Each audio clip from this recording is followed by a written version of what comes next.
Hello.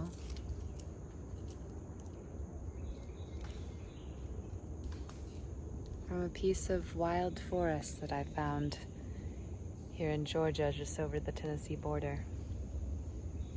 And I'm sitting on this rock. It's kind of a table-like rock that almost looks like everything that was put on it was put as an altar, like natural confetti.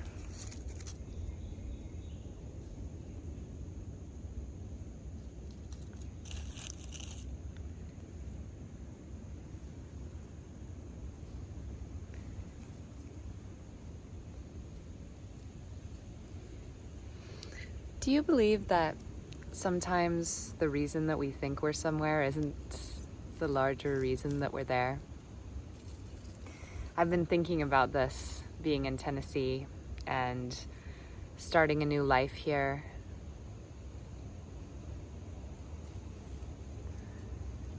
Being in the city, which is so different for me and my pups. We're definitely more wildwood folk, as it were, which is funny because we're near a town in Georgia called Wildwood, which I love. I auditioned for a play last night, which was so fun and connected with the community and pushed my boundaries and was very difficult for me. I didn't get a part, and I'm so thankful for the experience of everyone that I got to meet and pushing myself and doing something that was for the sake of doing it rather than necessarily the results. I also am in the process of interviewing for a job at a composting company here, which would be absolutely amazing. I really would like to learn more about composting, zero waste, permaculture, and it would be a job that's sort of half events and storytelling and community building and half doing labor out at a composting site, which I would really enjoy. And I bring all this up mostly to say that it's just, as I was sitting here meditating, I had a little bit of a feeling like maybe I'm not here for the reasons that I think I am. And being in that city kind of vibration, it's very much like do, go, plan, make. And while I do think there's something to be said for having a plan and taking action and sort of getting the steps going, as I was sitting here, I had that remembrance and that realization that, oh, right, there's a larger reason that I'm here that I may not really know about. And the word that kept coming to me, I'm trying to show you Rosalind, but she's hidden. Here's Peter. The word that kept coming to me over and over and over again was receive. Receive. And this feeling of being here for a different reason than what I think. And it's not necessarily that it's great to do all these things and get involved in the community and put myself out there and be proactive. And yet it was this feeling of your place is already woven. The wheel weaves as the will. The wheel weaves as the wheel wills. By the way, for any of you who have read the Wheel of Time series, I just finished the first book, The Eye of the World, because I did a funny little divination practice recently where I was in the upstairs room at my parents' place in Lake Worth, and they had a big bookshelf full of books, and I thought, oh, this is a cool divination situation. So I closed my eyes and ran my hand all along the bookshelf, and I said, if there's one book to represent my time in Chattanooga, what book is that? And the book that I drew was The Great Hunt, which is the second book in the Wheel of Time series. And so I'm going to start that now that I wanted to start with the first book, The Eye of the World. So there's this idea in these books that the pattern is made and the wheel is turning and it's weaving the pattern.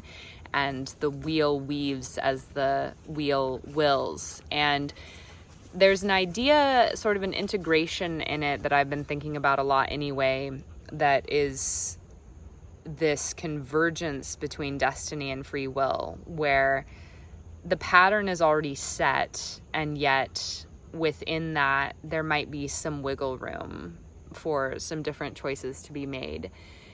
And so I feel like that's also that place where surrender meets proactivity, in that I do go out there, I do put myself out there, I do try for these things, and I also trust that the pattern is already woven and I have a place in it.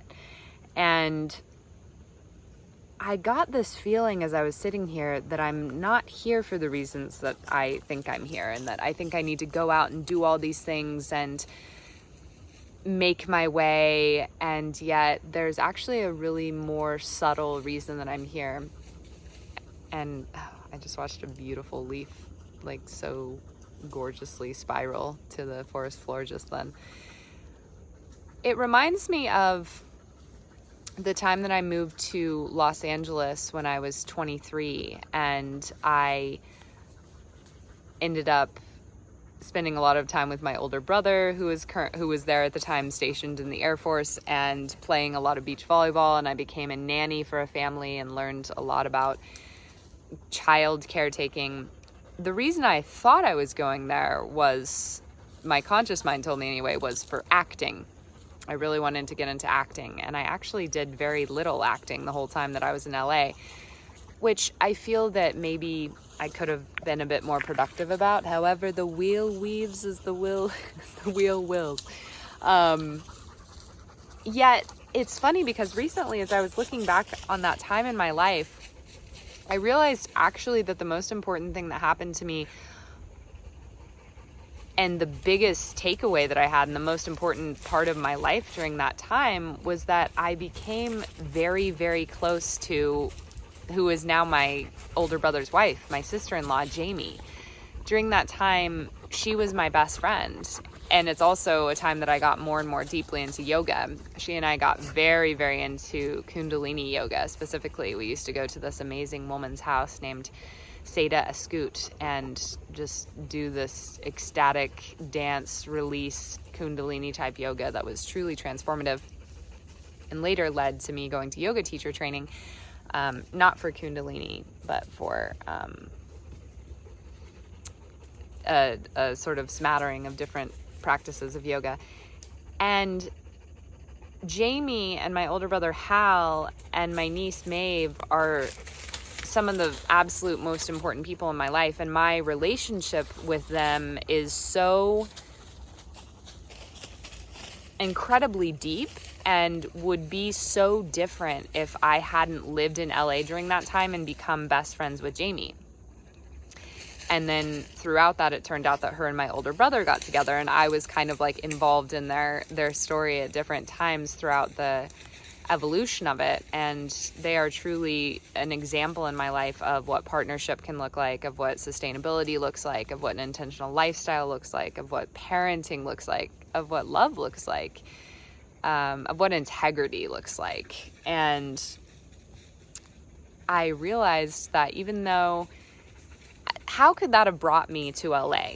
Like, I couldn't have known, or if I had, it wouldn't have been something my conscious mind could accept, that I was going to LA to form a sisterhood, essentially, and a friendship that would change the course of mine and my family's life and inform what I chose to do and how I chose to make the rest of my life and those fundamental relationships.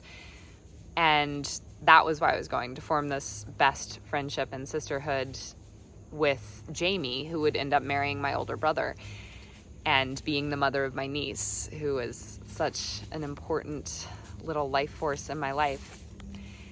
And I just wanted to point that out because it's a helpful reminder to me that sometimes I'm not in places for the reasons that I think I am, and perhaps never. And perhaps I'll never necessarily consciously understand the biggest reason as far as the interweaving of the pattern of my life or of life itself, that I am somewhere, was somewhere, will be somewhere. I just got such a powerful message right now that was like, just receive. Let yourself be where you are and who you are in the weave. And I wanted to share that with you because it's so easy to feel that we need to be rushing and hurrying and making sure that we know everything and making things happen. And yet,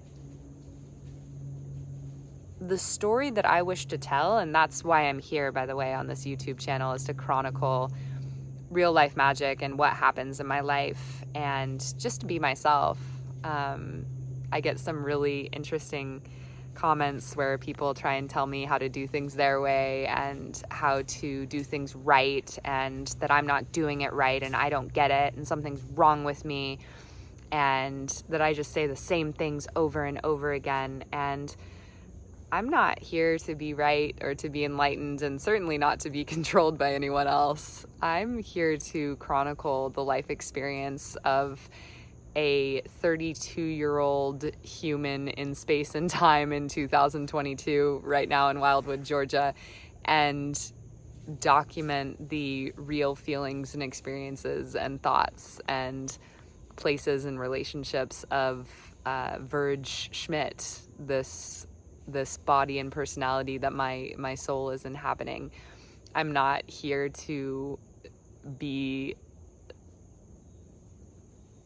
molded to what anyone else thinks that I can be that will make them more comfortable or make them feel like I can be controlled, nor to tell anyone how to do anything right or what philosophy or way that they need to follow. And I'm unbelievably turned off by people who feel like they need to do that.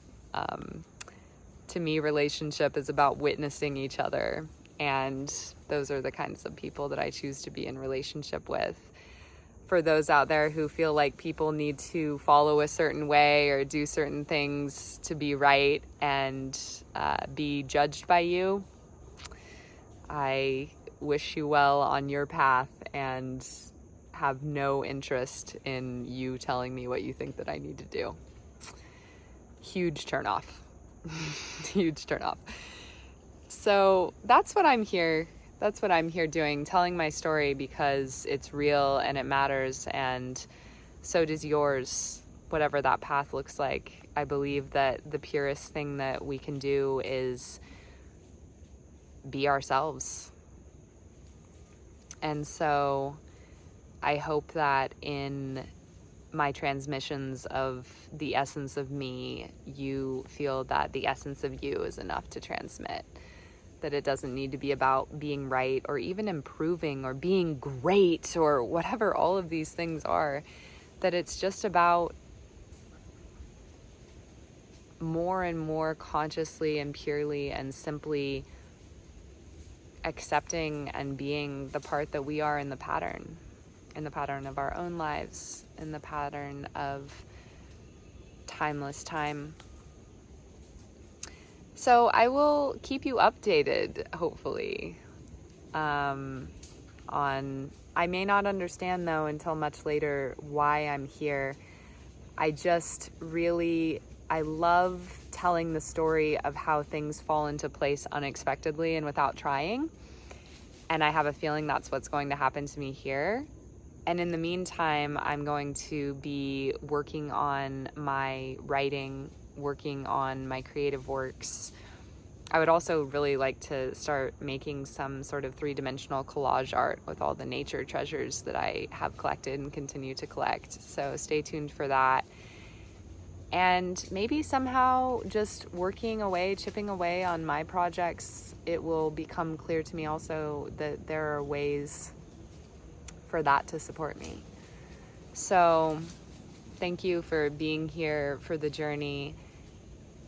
I'll also be out here continuing to rise to the challenge of finding public land where my dogs can run free. It's much, much, much more difficult here. This was a pretty miraculous find, actually, and was kind of hidden. I've been well trained in finding hidden gems in the forest.